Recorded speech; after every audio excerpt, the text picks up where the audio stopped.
I want to talk to you guys today about returning to the path, returning to your goals and your plans for yourself in 2024. Because how many people set some new resolutions for themselves in January, and now in February they've already given up?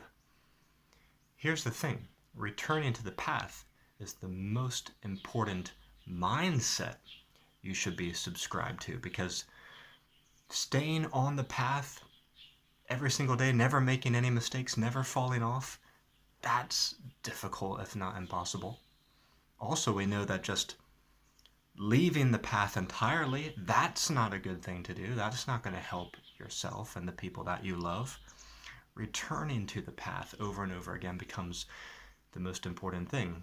And the concrete or tangible form that takes is reviewing your plans again, making some readjustments, figuring out and reflecting on why did they not work? Why could you not stick to them?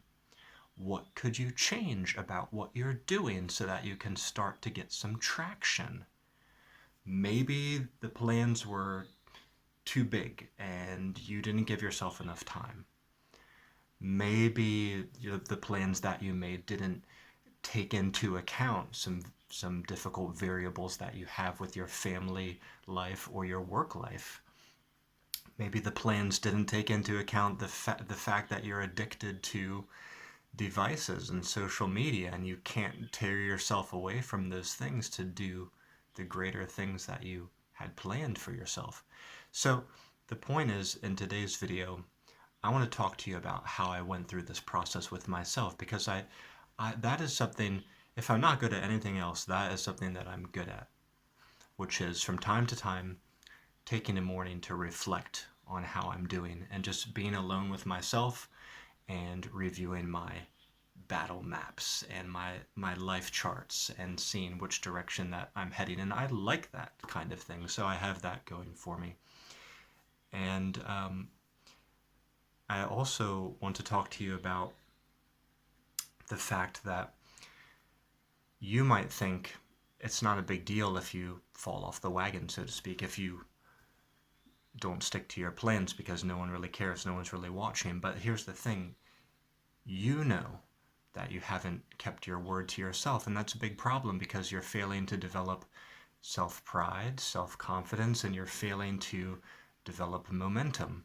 When you look back, you don't have a proven track record of achievements.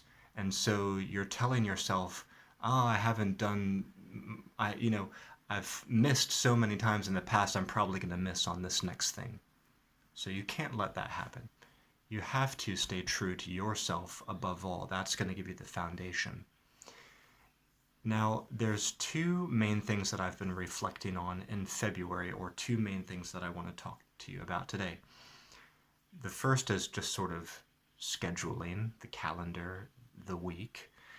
And the second is my relationship to social media and devices. Okay, so let's talk about just those two things and go into those more deeply. And if you have any comments or questions or concerns related to your specific thing that you're trying to achieve, I hope you'll leave them down below. I'd love to chat about that with you.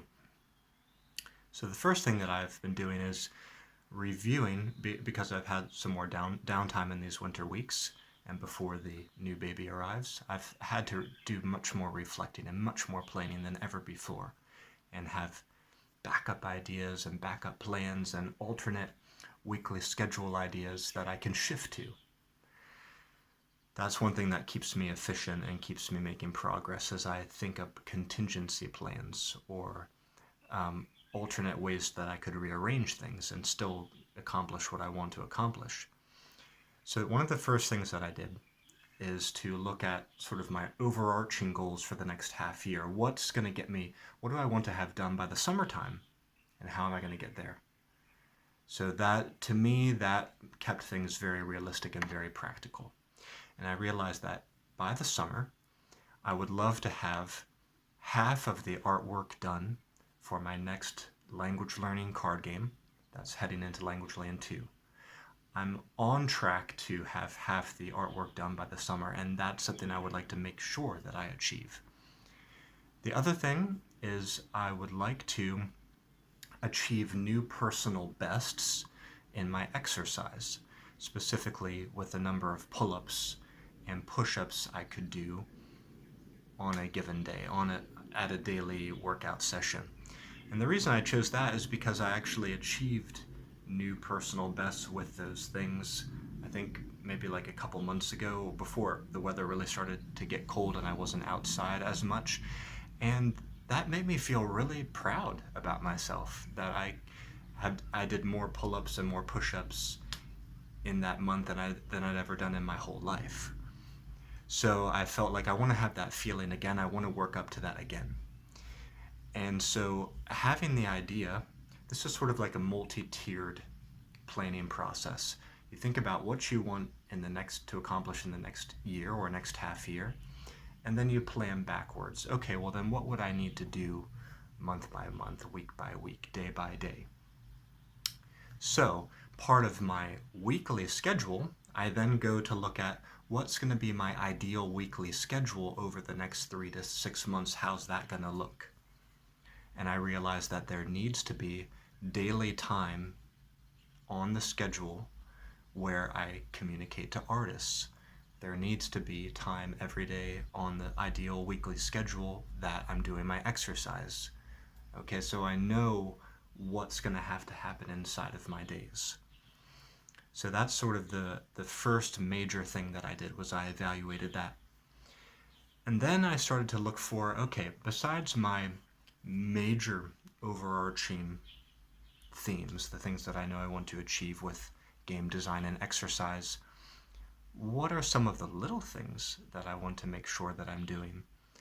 And are there things that I can do, like could I combine things? Could I kill two birds with one stone, so to speak? And one of the things that I realized, this was a big win to me, was I realized I want more high quality leisure time in the evenings with my family. I know I need to be spending more time with my daughter, and that's something that I want to do. What can we do together that is meaningful, that's going to be helping us to grow? And I realized I can read with her more in the evenings, and I can read with her, for example, books in Mandarin language, because that's something that I want to get better at. My target language is Mandarin. So I've realized, I don't really need to study Mandarin by myself every single day, as I have been for many years. That's been my afternoon practice. I can shift that now. The seasons of my life are changing. I need to nurture my child. Let me learn languages with her in a way that she's going to enjoy, and which is still going to help me. And so I've been practicing that, to read with her much more than I have been. Obviously I have been, but I've been reading with her even more, and it's been working. She likes it, I like it, and it's been funny because she's been able to teach me some things in the books that she knows. So she's becoming my Mandarin teacher in some ways, which is really cool. And then I also thought about, how can I simplify? How can I reduce what I'm doing and do the few remaining things better? So what I would suggest to you are these things. When it comes to your planning, what are your overarching goals for the next half year or so? What would your ideal weeks look like that would get you there, and have that visually laid out for yourself? What are some ways that you can combine smaller habits to save time? And how can you simplify things? You can't do everything, nor should you try. Pick your targets and do them really well. Besides that type of planning, the other thing that I've been spending a lot of time on is thinking about my relationship to devices, to social media, to technology. So I've spent a lot of time on that, and also the plannings that I just told you about. And you might think, Matt, you're spending a lot of time on these things. But, I'm spending a lot of time now to think through it, so that during these next few months after the second baby's born, it's going to save me time then. because I'm going to have all my plans and my ideas worked out. So it's costing me time now, but it's going to make me much more efficient later over the next half year. So I've found Cal Newport's work. I come back to him again and again. Oh no, his book's not here because I loaned it to someone. I had Digital Minimalism, his book, on my shelf right here. But I've been listening to his podcasts more so I can come to grips on how I want to deal with social media and devices. And he has a great plan, which I would recommend you to follow, because maybe your social media addiction or your addiction to devices, it's not only keeping you from your goals, but it's probably making you more anxious about the world. And it's making you strangely feel more isolated, more detached, because you're not nurturing your relationships with people. So here's what he recommends. It's a great little process. First, for the next 30 days, you unplug or you detach from any social media or any sorts of stuff on your devices that's not essential to your life. So if it's not, like if you don't absolutely need it, for example, for your work or to communicate with a family member, then it goes. You get rid of every social media platform, every app, every device that you don't truly need to get by. That's step one. Then for 30 days, you stay off those things. And during the 30 days, you try to think about or engage in, not just think about, but practice things that you have done before in your life which brought you a lot of joy and brought you a lot of meaning. So you're trying to reinstall practices in the physical world without devices and technology and social media that bring you joy, bring you happiness. So you're trying to rediscover your interests and your passions. And then as you're coming towards the end of your 30 days, you want to assess, and you want to be very careful about this, which social media or devices or technology or apps do I want to reintroduce, and why is it that I need them? What goal for myself do they correspond to? And if I reintroduce those things, can I use just a part of them? Is there really, because the apps, the social media, our devices, they have so much functionality.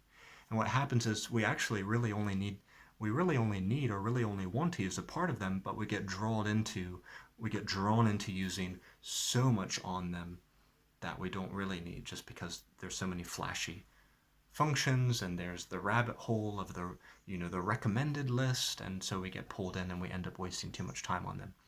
So we think about which technological tools do we really feel like we want to put back in, and not only that, but which parts of them do we think we need to use, and can we turn off the functions for all the other functions that we don't truly need. So we're being much more intentional about how we use those things. And when I did that, I realized, wow, I've been on so many social platforms for so long now because I'm trying to build an awareness of the language learning card games that I design. But I feel like it hasn't really been worth it over the years to sort of hawk my product in this way. And Cal Newport speaks about this when he speaks about slow productivity, and the way that great artists work is that, a lot of creatives nowadays are hoping to win the social media lottery, which is the way he put it, which is you post about your creative work so often that one day something just goes viral and you make it big. But he said while that is possible, it's very unlikely. And in the meantime, you're wasting a lot of time just posting. So he said it's much more valuable to focus on the quality of your product and get really intentional about that and make the best thing you absolutely can. And he also suggested thinking about the way that people would have built awareness of their creative works before social media, because that was only 10 or 15 years ago, and those pathways still exist today. So I'm thinking a lot more about my engagement with social media, not only for my creative production, but how my family and how my children see me using it. I want to be a good model for them.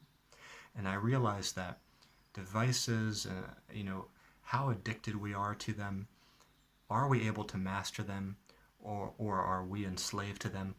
That has a big impact on our daily life schedule, planning, goals, and habits. Because we have a lot more time than we think we do. We just need to plan it well, be intentional about it, but also be aware that if we're too addicted to devices, none of our best plans are ever going to come to fruition, right? So, you might have had some trouble to stick to your plans that you made in January, but you can always sit down with yourself, take out a blank sheet of paper, make yourself some tea or some coffee, and reevaluate and restart. That's the beauty of being able having a regular habit of reflection. So I wish you well in February. If you need to do that, reset. And let's think about it too this way. Spring is coming, the weather is going to be getting more warm, more beautiful. Let's still use this cold weather to do that introspection, to be introspective. Now I'm messing up that word, I don't even know. To go inward more in this cold weather and lay down some plans again, so that when spring emerges, so too we can emerge and live our best life. Okay, that's it for this video. I'll see you back here next time. Bye bye for now.